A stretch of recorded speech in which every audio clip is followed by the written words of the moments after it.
Hi everyone, welcome to my channel. So இன்னைக்கு இந்த வீடியோல ஒரு ரொம்ப அழகான டிசைனர் ப்ளவுஸ் தான் எப்படி பண்ணனும் நீங்க கத்துக்க போறீங்க. So இந்த மாதிரி நிறைய டிசைனர் ப்ளவுஸ் வீடியோஸ் உங்களுக்கு வேணும்னு நினைச்சீங்கன்னா மறக்காம கீழ இருக்க subscribe பட்டனை கிளிக் பண்ணிடுங்க. So நான் எப்பலாம் வீடியோஸ் அப்லோட் பண்ணனோ அப்பலாம் உங்களுக்கு ஒரு இன்டிமேஷன் வந்துரும். ஏன் வீடியோஸ் எதுவும் நீங்க மிஸ் பண்ணாம பார்க்கலாம். சரி வாங்க இந்த டிசைனர் ப்ளவுஸ் எப்படி பண்றதுன்னு ஸ்டெப் பை ஸ்டெப் பார்க்கலாம். So இந்த டிசைனர் ப்ளவுஸ் பாத்தீங்கன்னா ஒரு lining fabric. So lining fabric கீழ வச்சிருக்கேன். அதே மாதிரி என்னோட மெயின் ஃபேப்ரிக்க ஒரு சிங்கிள் ஃபோல்ட் பண்ணி மேலே வச்சிருக்கேன். So இதுல வந்து உங்க நெக்லைனோட அகலம் அதாவது அதோட width எவ்வளவோ அதை மார்க் பண்ணிக்கங்க. எனக்கு வந்து பாத்தீங்கன்னா ஒரு 2.5 inches மார்க் பண்ணிருக்கேன். அங்க வந்து உங்களோட டெப்த் வந்து பாத்தீங்கன்னா 8 inches. இந்த 8 inch தான் என்னோட ரியல் நெக்லைன் டெப்த். இதுல இருந்து ஃபர்தரா நான் வந்து உள்ள வந்து நான் கட் பண்ண போறேன். ஸோ ஃபர்ஸ்ட் வந்து இது வரைக்கும் நம்ம வந்து ஜாயின் பண்ணி ஒரு லைன் வரைஞ்சிக்கலாம். ஸோ உங்களுக்கு எவ்வளோ டெப்த் வேணுமோ அந்த அளவுக்கு நீங்கள் வந்து இதுக்கு டெப்த் கொடுக்கலாம். ஓகே, ஸோ இதுலேருந்து ஃபர்தராக நம்ம இன்னும் கொஞ்சம் இன்க்ரீஸ் பண்ண போகிறோம். அது எவ்வளோ வரைக்கும் இன்க்ரீஸ் பண்ணுறேன்னு பார்த்தீங்கன்னா ஒரு 3.5லேருந்து 4 inch வரைக்கும் நீங்கள் இன்க்ரீஸ் பண்ணலாம்.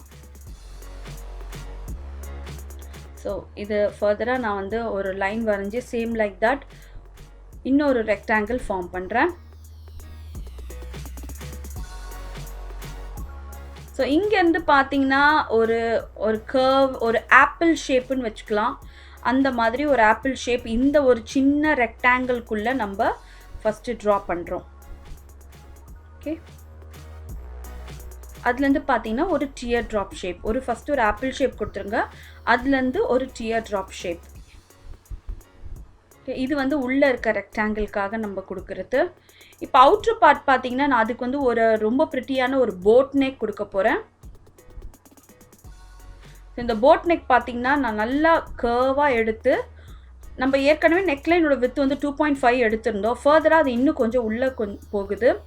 பட் நெக்லைன் எனக்கு வந்து ரொம்ப டெப்த் இருக்கிறதுனால நான் நெக்லைனை வந்து குறுக்கும்போது நார்மலாக ப்ளவுஸ் போட்டோன்னா அது நல்லா விரிஞ்சு கொடுக்கும். ரொம்ப சுருங்கனமாக இருக்குது, நெக்லைன் ரொம்ப குறுகி இருக்குன்னு நீங்கள் நினைக்க தேவையில்ல. நீங்கள் ப்ளவுஸ் வேர் பண்ண உடனே அது நெக்லைன் வந்து கரெக்டாக அதுக்கேற்ற மாதிரி விரிஞ்சு பர்ஃபெக்ட் ஷேப்பில் அது இருக்கும். ஸோ இப்போ இந்த பாட் நெக்கை வந்து நான் கட் பண்ண போகிறேன்.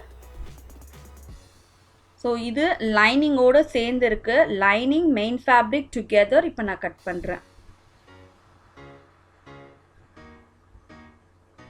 ஸோ கொஞ்சம் கொஞ்சமாக இந்த மாதிரி இந்த பாட் நெக் மேலே நான் கட் பண்ணி ஃபஸ்ட்டு வந்து இந்த ஒயிட் நெக்லைன் இந்த பெரிய ஒயிட் நெக்லைனை நான் எடுத்துடுறேன். ஸோ அடுத்தது வந்து பார்த்தீங்கன்னா உள்ளே இருக்க இந்த சின்ன பார்ட் ஒரு ஆப்பிள் ஷேப் சொன்னாலே இப்போ அதை நம்ம ஃபர்தராக வந்து வெளியே வரைக்கும் டச் ஆகிற மாதிரி ட்ரா பண்ணி இப்போ அதை நான் கட் பண்ணி எடுக்கிறேன். ஓகே, ஸோ இந்த மாதிரி இது உள்ளே நம்ம கட் பண்ணி எடுக்கிறோம். ஸோ இந்த உள்ளே இருக்க அந்த சின்ன ஆப்பிள் ஷேப்புக்கு மட்டும் நான் தனி ஃபேப்ரிக் கொடுக்க போகிறேன். ஸோ தட் அது வந்து நல்லா கான்ட்ராஸ்டிங்காக அழகாக இருக்கும். உங்கள் சாரியில் வர ஏதாச்சும் ஒரு சின்ன கான்ட்ராஸ்டிங் கலர் இருந்ததுன்னா அதை நீங்கள் இது கொடுக்கும்போது ப்ளவுஸ் ரொம்ப எக்ஸ்க்ளூசிவ் அவுட்ஸ்டாண்டிங்காக இருக்கும். ஸோ இப்போ இந்த வெளியே இருக்க இந்த பாட் நெக்குக்கு நம்ம இன்டர்ஃபேஸிங் கேன்வஸ் கொடுக்க போகிறோம். இன்டர்ஃபேஸிங் கேன்வஸை ஒரு சிங்கிள் ஃபோல்ட் பண்ணிவிடுங்க.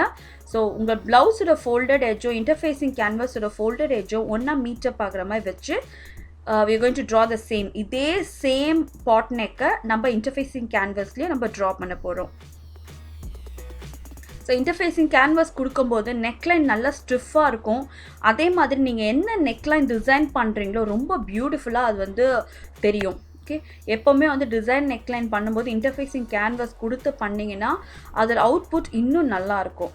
ஓகே, ஸோ கட் பண்ணுறதுக்கு முன்னாடி பிகினர்ஸாக இருந்தால் இந்த ஸ்டெப்பை ஃபாலோ பண்ணுங்கள். அதை பின் பண்ணிவிடுங்க. பின் பண்ணும்போது உங்களுக்கு வந்து துணி வந்து அந்த இடத்துலேருந்து மூவ் ஆகாது. ஸோ கேன்வஸ் கட் பண்ண போது ஒரு மெஷர்மெண்ட்டும் தைக்கும் போது இன்னொரு மெஷர்மெண்ட்டும் வர சான்சஸ் அதிகமாக இருக்குது. ஸோ ஆல்வேஸ் பின் பண்ணிட்ட பிறகு நம்ம இதை கட் பண்ணி எடுக்கிறோம். ஸோ அதுலேருந்து ஒரு 1 inch சீம் அலவன்ஸோடு நம்ம கேன்வஸ் அவுட்டர் பார்ட்டையும் கட் பண்ணி எடுத்துகிட்டு இப்போது இதை நம்ம ஒரு ஃபேப்ரிக்கில் லைன் பண்ண போகிறோம். அதே மாதிரி உள்ளே இருக்க இன்னொரு குட்டி ஷேப் இருக்கு இல்லையா, அதையும் இன்டர்ஃபேஸிங் கேன்வஸில் கம்ப்ளீட்டாக நம்ம கட் பண்ணி எடுக்கிறோம். ஸோ இதுவும் மூவ் ஆகாமல் இருக்க ஒரு 1 to 3 பின்ஸ் வந்து நான் குத்திட்டு சேம் லைக் தட் இதே ஷேப்பில் நான் கட் பண்ணி எடுக்கிறேன். ஸோ கொஞ்சம் கொஞ்சமாக எக்ஸாக்டாக இதே ஷேப்பில் இது நம்ம கட் பண்ணி எடுத்துடலாம். அது மாதிரி இந்த டியர் ட்ராப் ஷேப்பையும் கட் பண்ணிவிடுங்க. மறக்காமல் என் சேனலை சப்ஸ்கிரைப் பண்ணிடுங்க. ஏன்னா எந்த வீடியோ நீங்கள் மிஸ் பண்ணாமல் பார்க்கலாம். இல்லைனா நான் எப்போல்லாம் வீடியோ அப்லோட் பண்ணுறேன் உங்களுக்கு நோட்டிஃபிகேஷன் வராது. அந்த கீழே இருக்க சப்ஸ்கிரைப் பட்டன் கிளிக் பண்ணிங்கனாலே போதும், நீங்கள் சப்ஸ்கிரைப் பண்ணிடலாம்.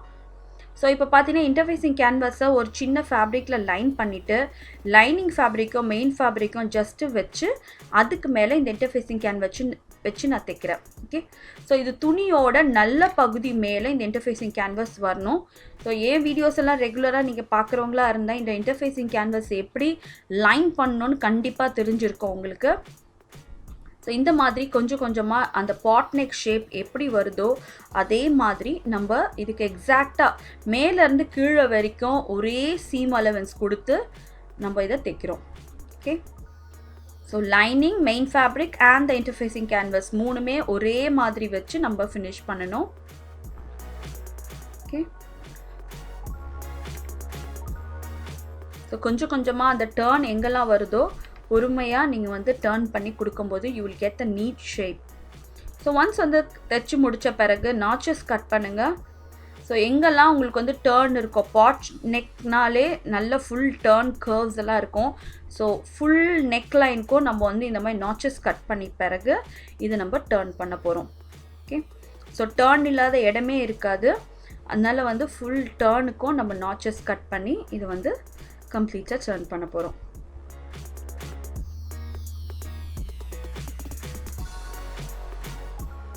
ஒன்ஸ் வந்து நாச்சஸ் கட் பண்ண பிறகு இந்த மாதிரி இந்த ஃபேப்ரிக்கை உள்ளே தள்ளிட்டிங்கன்னா உங்களுக்கு நீட்டான பாட் நெக் கிடச்சிரும். ஓகே, இப்போ அடுத்தது பார்த்தீங்கன்னா அந்த உள்ளே இருக்க ஆப்பிள் ஷேப் சொன்னோம் இல்லையா, அதை வந்து ஒரு பீஸ் ஆஃப் ஃபேப்ரிக்கில் ஃபஸ்ட்டு வச்சு இந்த மாதிரி கீழையும் மேலேயும் ஒரு துணியை வச்சு நம்ம வந்து இப்போ வந்து தைக்கிறோம்.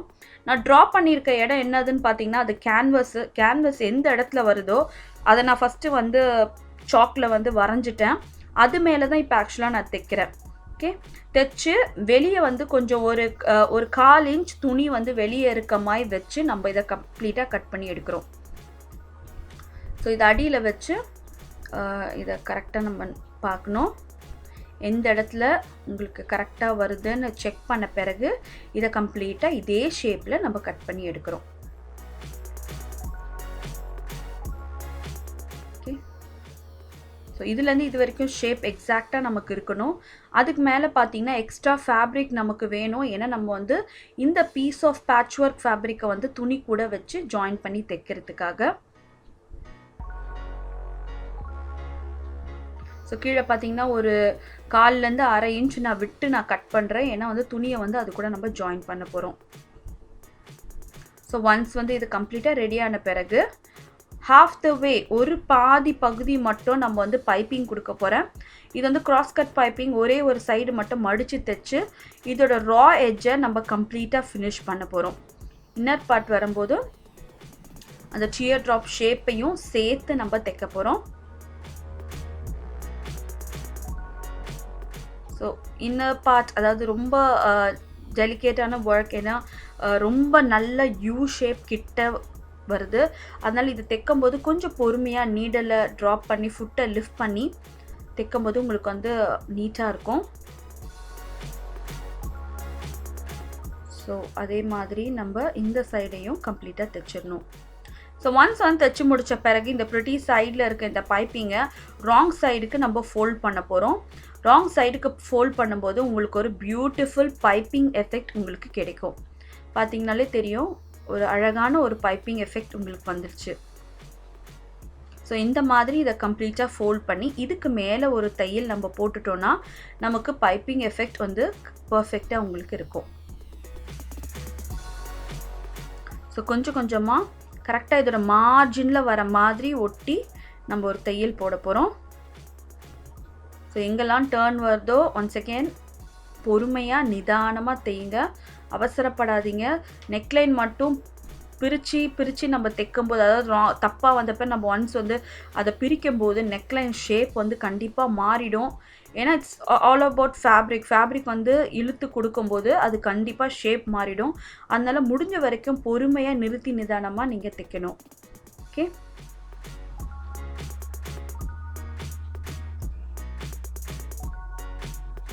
ஸோ ஒன்ஸ் வந்து இதை கம்ப்ளீட்டாக தைச்சி முடித்த பிறகு இந்த மாதிரி நான் இதை அசெம்பிள் பண்ணுறேன். அசெம்பிள் பண்ணி கரெக்டாக பின் பண்ணிவிடுங்க.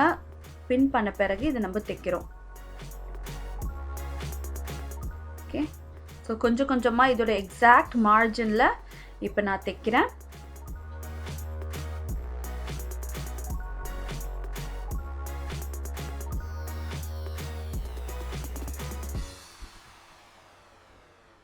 ஸோ கொஞ்சம் கொஞ்சமாக இதை தேய்ங்க. எங்கெல்லாம் டர்ன் வருதோ கொஞ்சம் பார்த்து நிதானமாக you have to turn the fabric. So once இதை தைச்சி முடித்த பிறகு உங்களுக்கு வேணும்னா பைப்பிங் ஏதாச்சும் கொடுக்கலாம். அதாவது any kind of lace, edging lace இருக்கு இல்லையா, கோல்டு கலர் எஜ்ஜிங் லேஸ், அந்த எஜ்ஜிங் லேஸ் கூட நீங்கள் கொடுக்கலாம். எனக்கு கோல்டு கலர் எஜ்ஜிங் லேஸ் கொடுக்க தேவையில்ல, அந்த ஃபேப்ரிக்கோட கலரே கொடுக்கணும்னு நீங்கள் நினச்சிங்கன்னா இந்த மாதிரி ஒரு டெக்னிக் நீங்கள் ஃபாலோ பண்ணலாம். ஒரு கிராஸ் பீஸை வந்து கட் பண்ணி எடுத்துக்கோங்க. ஒரு 1 inch வித் இருக்க கிராஸ் பீஸை நல்ல லென்த்தியாக கட் பண்ணி அதை டபுள் ஃபோல்ட் பண்ணி இதை நான் தைக்கிறேன். ஓகே. ஸோ இந்த மாதிரி தைக்கும்போது உங்களுக்கு என்ன கலர் பைப்பிங், அதாவது லேஸ் எஃபெக்ட் உங்களுக்கு சாரியில் கொடுக்கணுமோ அதை நீங்கள் கொடுக்கலாம். அதாவது உங்கள் சாரியில் க்ரீன் கலர் வந்து ஒரு ஃப்ளவர்ஸ் வருது, அந்த கலரில் உங்களுக்கு வந்து துணியில் உங்களுக்கு வந்து லேஸ் கொடுக்கணும்னு நினச்சிங்கன்னா ஒரு 1/2 meter அந்த கலர் ஃபேப்ரிக்கை வாங்கி நீங்கள் இந்த மாதிரி கொடுக்கும்போது எக்ஸாக்டாக உங்களுக்கு சாரியோட இந்த ப்ளவுஸ் வந்து மிங்கிள் ஆகிடும். ஸோ எல்லா லேஸையும் உங்களால் வந்து பாட் நெக் ஷேப்க்கு டர்ன் பண்ண முடியாது. பிகாஸ் பாட் நெக் ஷேப் வந்து நல்ல ஷேப்பான நெக்லைனு. ஸோ இந்த மெத்தட் நீங்கள் ஃபாலோ பண்ணிங்கன்னா ஈஸியாக இருக்கும். ஸோ ஒன்ஸ் வந்து இந்த ஃபோல்ட் பண்ண துணியை நான் மடித்து தைச்சிட்டேன். அடுத்த ஸ்டெப் பார்த்திங்கன்னா இதை ஜஸ்ட் இன்னும் ஒரு வாட்டி ஃபோல்ட் பண்ணி மேலே தைச்சிட்டிங்கன்னா it will give a lace effect. ஒரு லேஸ் கொடுத்த எஃபெக்ட் உங்களுக்கு இருக்கும்.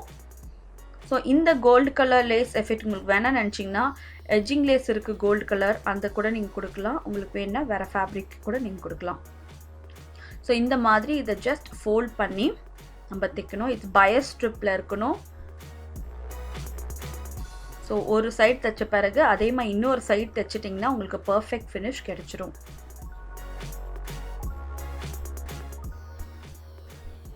ஸோ கொஞ்சம் பொறுமையாக நல்ல மார்ஜினில் தைக்கும்போது நீட்டாக இருக்கும் பார்க்க ஃபினிஷ்.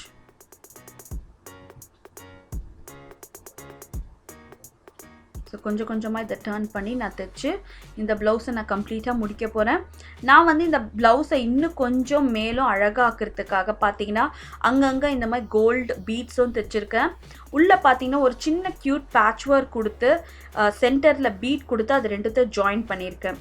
அந்த சென்டர் பீட் கொடுத்து உங்களுக்கு ஜாயின் பண்ண வேணாம்னு நினச்சிங்கன்னா சின்னதாக ரோப் கொடுத்து கூட நீங்கள் ஜாயின் பண்ணலாம். ரொம்ப ரொம்ப அழகான ப்ரிட்டியான டிசைனர் ப்ளவுஸ், ரொம்ப ஈஸியாக நீங்கள் பண்ணலாம். ஸோ எனக்கு ரொம்ப பிடிச்சிருக்கு. கண்டிப்பாக உங்களுக்கும் பிடிச்சிருக்கும்னு நினைக்கிறேன். உங்களுக்கு பிடிச்சிருந்தால் மறக்காமல் என் சேனலை சப்ஸ்கிரைப் பண்ணுங்கள். அதே மாதிரி கீழே இருக்க தம்ஸ் அப் பட்டனையும் மறக்காமல் கிளிக் பண்ணிவிடுங்க. ஸோ எனக்கு தெரிய வர இந்த மாதிரி டிசைன்ஸ்லாம் நீங்கள் நிறைய எதிர்பார்க்குறீங்கன்னு. ஸோ அடுத்த வாட்டி இன்னொரு அழகான வீடியோவோடு உங்களை மீட் பண்ணுறேன். See you next time. Take care. Bye-bye.